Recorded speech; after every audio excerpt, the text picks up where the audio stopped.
This is the story of Hoover Dam, one of America's 7 modern civil engineering wonders.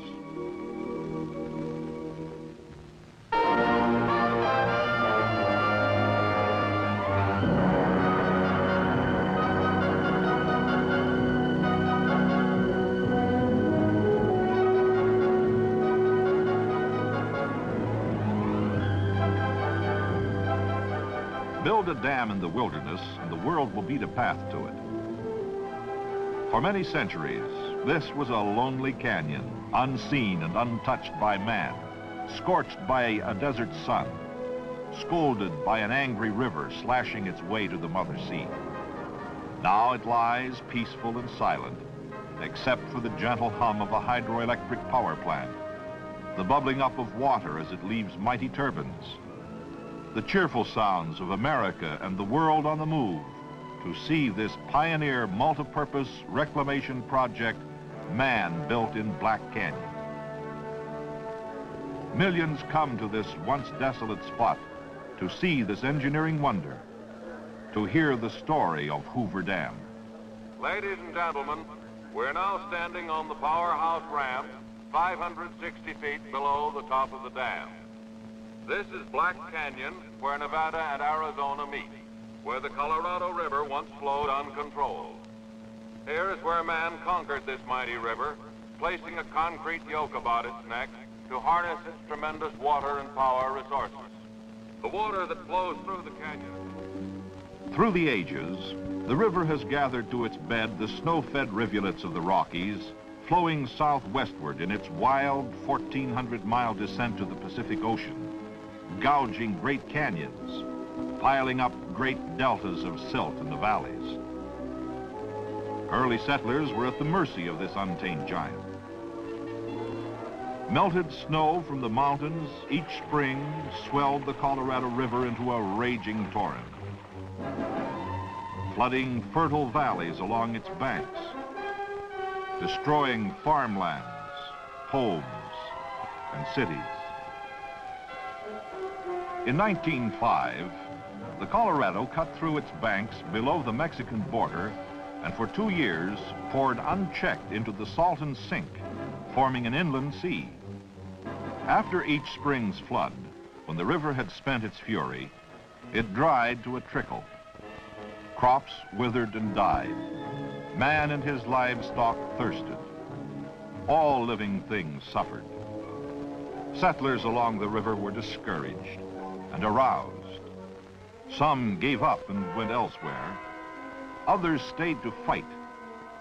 The river had to be regulated, controlled in a year-round flow if they were to succeed. No more floods, no more droughts. Arthur Powell Davis, first reclamation director and chief engineer, understood their problem. For years, he had traveled up and down the river, surveying, studying. Build a high dam in a deep canyon upstream to control the river, he reasoned. In 1918, Davis reported his findings and proposals to Congress. Congress responded in 1928, passed the Boulder Canyon Project Act, authorizing construction of Hoover Dam to control and regulate the Colorado River, and the All-American Canal System to deliver water to farmlands on the lower river. In 1930, President Herbert Hoover, for whom the dam is named, signed the appropriation bill to begin construction.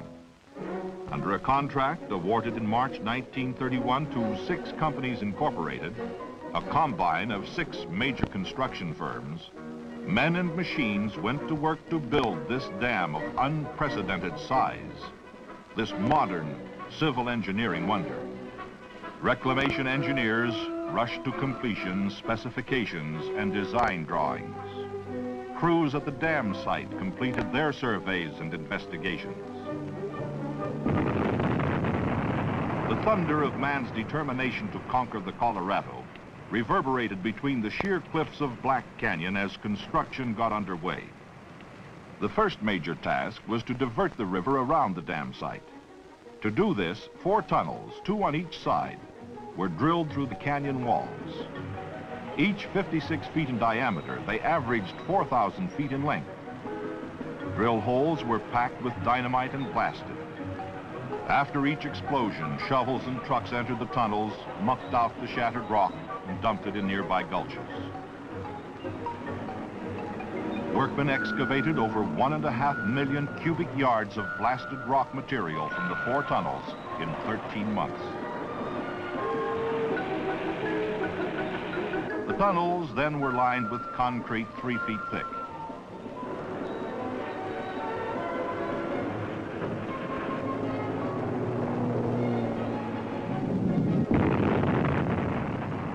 Explosions rocked the canyon almost daily for 2 years before actual placing of concrete in the dam began.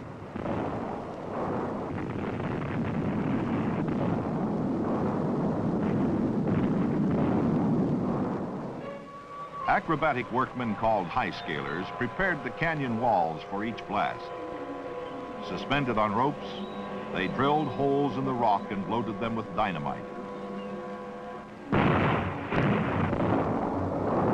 After each explosion, these daredevils swarmed over the cliffs, prying loose rock and clearing the walls of debris.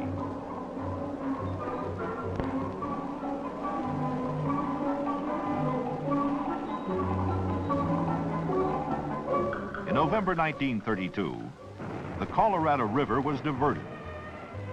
Under control for the first time in its history, the river flowed around and past the site. Men and trucks dumped an earth and rock embankment across the canyon below the tunnel openings, forcing the river from its age-old bed through the huge diversion tubes. A second earth and rock dam was thrown across the river above the tunnel outlets downstream, keeping water from backing into the foundation area. Isolated and protected from the river by the 2 cofferdams, the site was pumped dry. Men and machines dug 135 feet below the old river level to reach bedrock for the dam's foundation, excavating over 2 million cubic yards of rock, earth, and sand. As cleanup of the dam site exposed the ancient bed of the Colorado River, geologists read the history of what happened ages ago.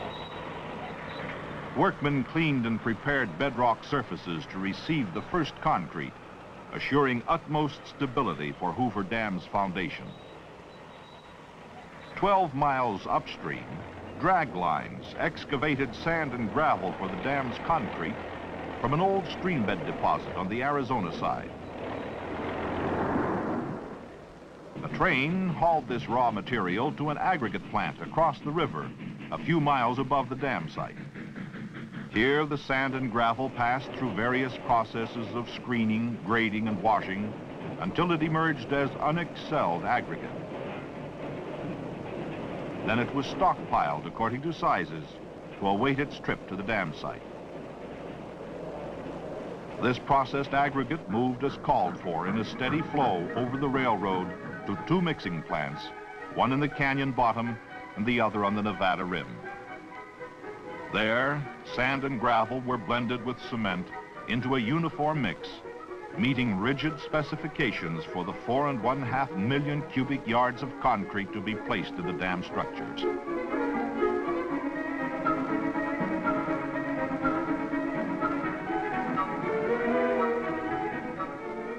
From the mixing plants, concrete was dispatched to all points of construction. 9 anchored aerial cableways spanning the canyon from rim to rim lowered the concrete into the forms and handled other supplies and equipment as well. As the first bucket of concrete settled into its foundation on June 6, 1933, Hoover Dam began its rise from the depths of Black Canyon. As cableways dumped load after load of concrete into the forms, the dam soon reached its full 660-foot thickness at its base, poured in 5-foot layers of concrete. The structure's keyed or interlocking columns climbed skyward as crews set new records daily. Bucketful after bucketful ran the continuous cycle, mixing plant to canyon rim, out into midair over the gorge, and down into the forms, dumping its load of 16 tons.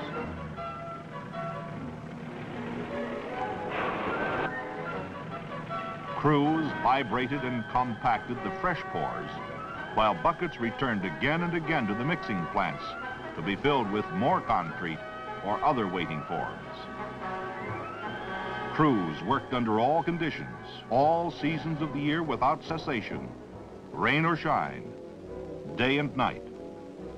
By June 1934, 1 year after the first pour, 2/3 of the dam's concrete had been placed in the forms.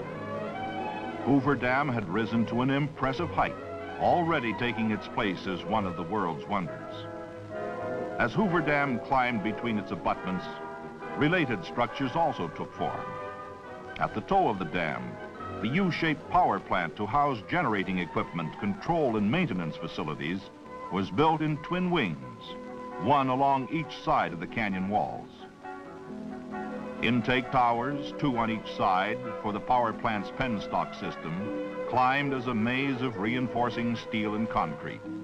Perched on shelves hewn in the canyon walls, these graceful columns rose 403 feet, well above the dam's crest and the canyon rims.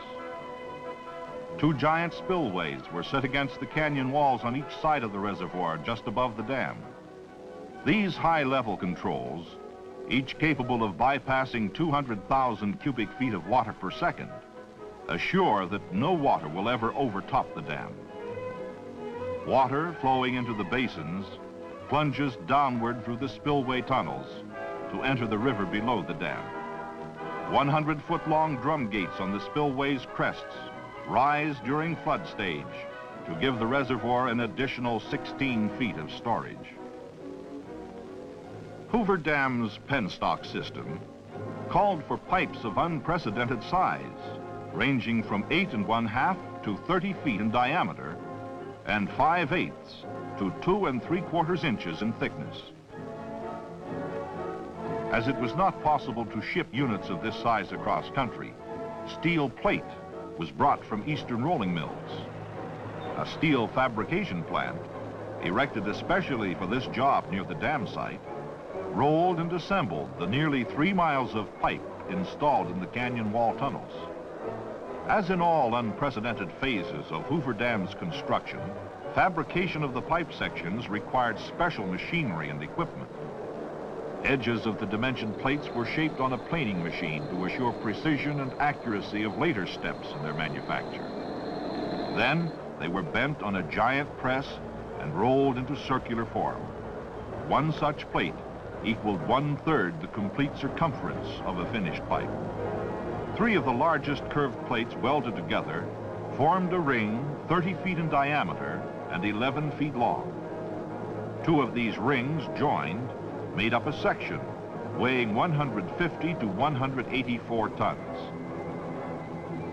A vertical lathe machined the edges so the sections would fit precisely when joined into continuous penstalks inside the canyon walls.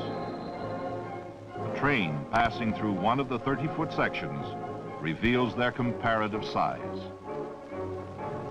When the intake towers and their connected tunnels were ready to receive the penstalks, a specially designed trailer hauled the sections one at a time down the highway from the plant to the dam site.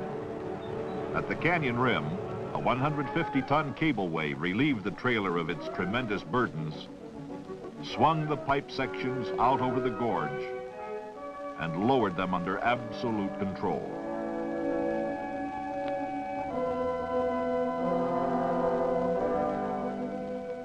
Trailers waiting at portals of the access tunnels carried them to their permanent connections inside the main tunnels. The pipe sections were hoisted into location with cables and joined end-to-end pressure pins to form continuous conduits between the intake towers, turbines, and outlet valves. While this and other work on the pertinent features was going on, a continuous stream of concrete had been pouring into the dam forms. The structure neared its full height of 726 feet, far above the crest of any other dam yet built by man. On May 29, 1935, 2 years after they had begun pouring, crews placed the last concrete in Hoover Dam, a total of 3¼ million cubic yards. This modern civil engineering wonder stood completed 2½ years ahead of schedule. On September 30th, 1935, President Franklin Delano Roosevelt dedicated Hoover Dam to the nation's progress. He praised its designers and builders. The dam stood like a sentinel, white and beautiful in the desert sunlight, guarding the river and its downstream wealth. Floodwaters lapped helplessly against its arched back as the reservoir filled. This man-made inland sea spread into the valleys and canyons among the colorful hills and mountains. Hoover Dam had conquered the Colorado. Turbine pits to hold Hoover Dam's 17 big hydroelectric units were built into the powerhouse. Generator installations began in 1935. The first generator, Unit N2, began commercial operation October 26, 1936, to serve the city of Los Angeles. In ones and twos, the generators filled the pits as demand for electrical energy in California, Nevada, and Arizona called them into service. Finally, in 1959, manufacture and installation of the last generator, N8, began. For 25 years, the N8 pit had lain dormant and silent, except for the hum of other Hoover generators. Now, as more generating capacity was needed, contracts were awarded for the generator's manufacture and installation. Plants throughout the nation fabricated N8's many parts. The design of N8 followed that of other Hoover generating units. It is a 95,000 kilowatt, 60 cycle, 16,500 volt generator driven by a 115,000 horsepower turbine. Falling water from the reservoir, which spins and powers the turbine wheel, is controlled by a huge butterfly valve, which permits the water to flow to the turbine from the feeder penstock. Weighing 2,000 tons, N8 parts were shipped to Hoover Dam on 60 rail cars. Arriving at the canyon rim overlooking the dam, the parts were lifted by cableway out over the canyon and down to the powerhouse. Parts descending into the gorge on strands of cable were familiar and almost daily sights, reminiscent of previous installations. And the main cableway operator was the same one who had helped install and operate the cableway during the dam's construction in the early 1930s. Others likewise had worked on the project throughout its construction.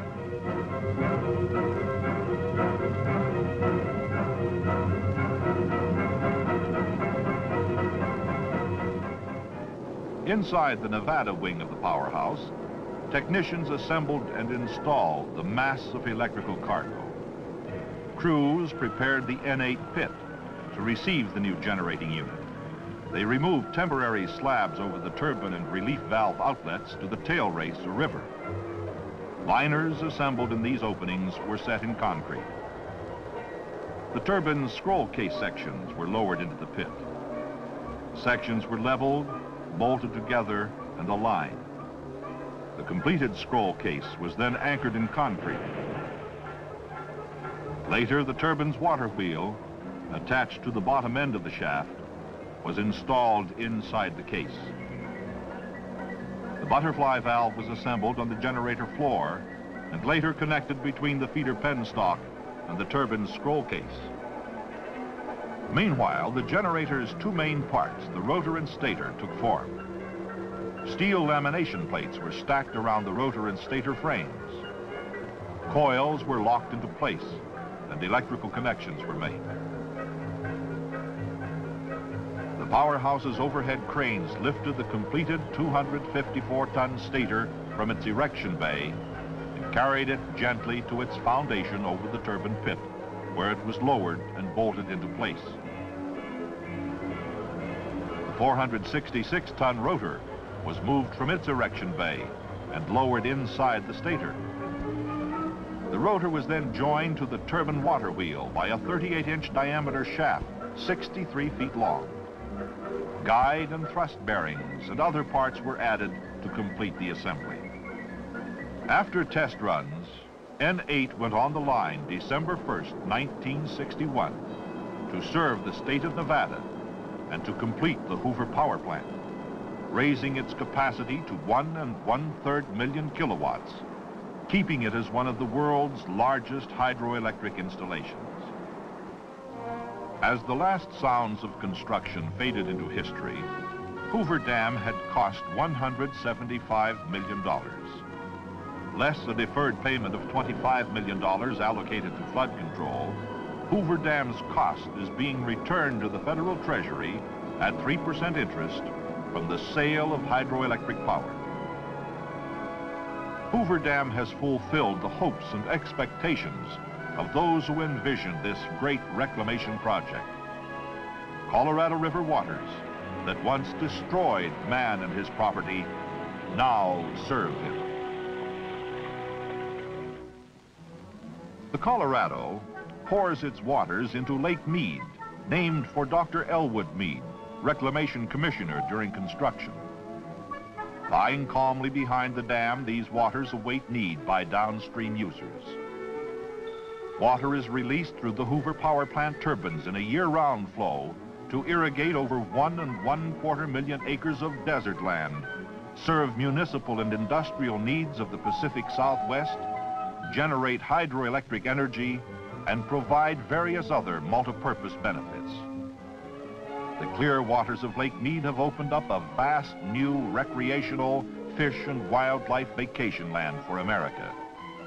Millions beat paths to this one-time wilderness along the Colorado River to picnic, go boating, swim, fish, and enjoy these important outdoor reclamation products.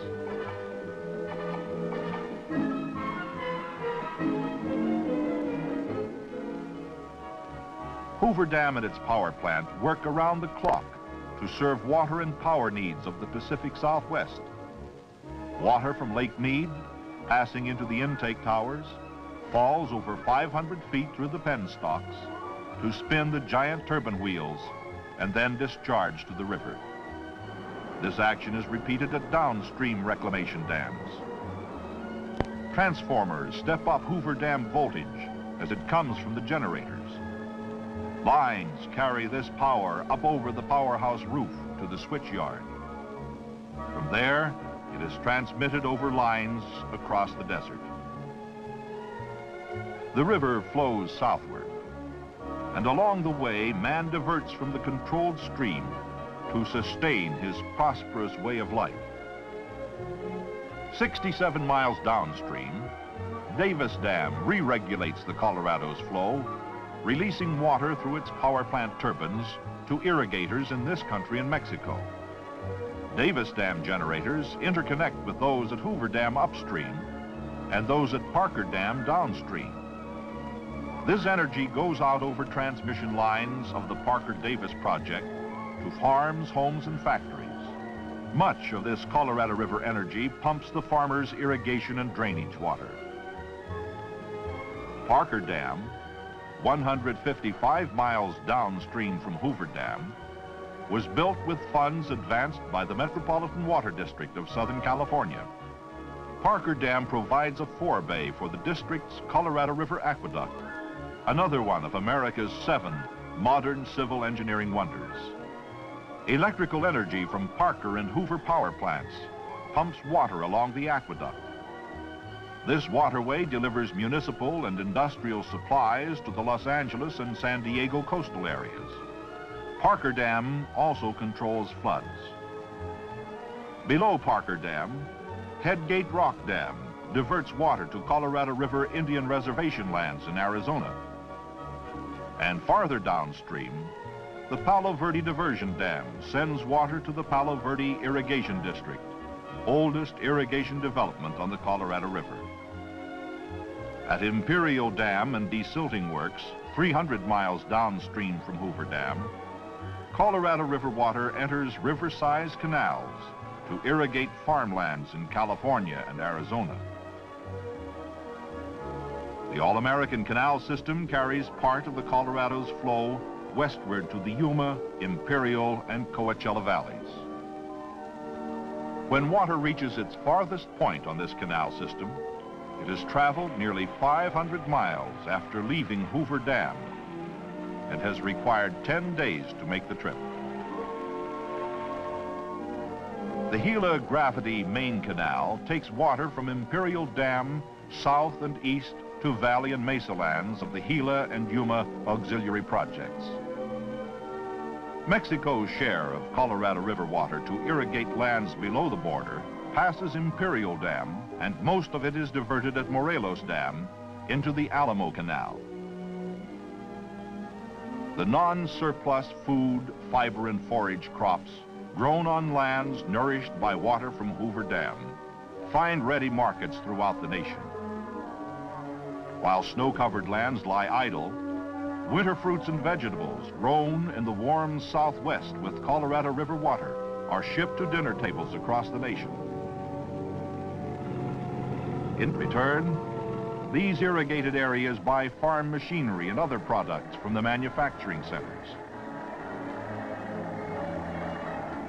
This exchange of goods between west and east, north and south, has helped develop America's free enterprise prosperity.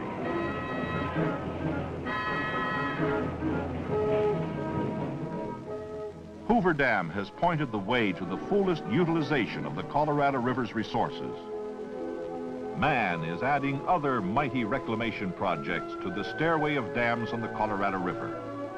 In northern Arizona, Glen Canyon Dam has joined Hoover Dam in conquering and regulating the Colorado. Potential sites in other canyons on the Colorado River await the day when they, too, will cradle mighty multi-purpose dams. These developments will write new chapters in the story of Hoover Dam, truly a modern civil engineering wonder.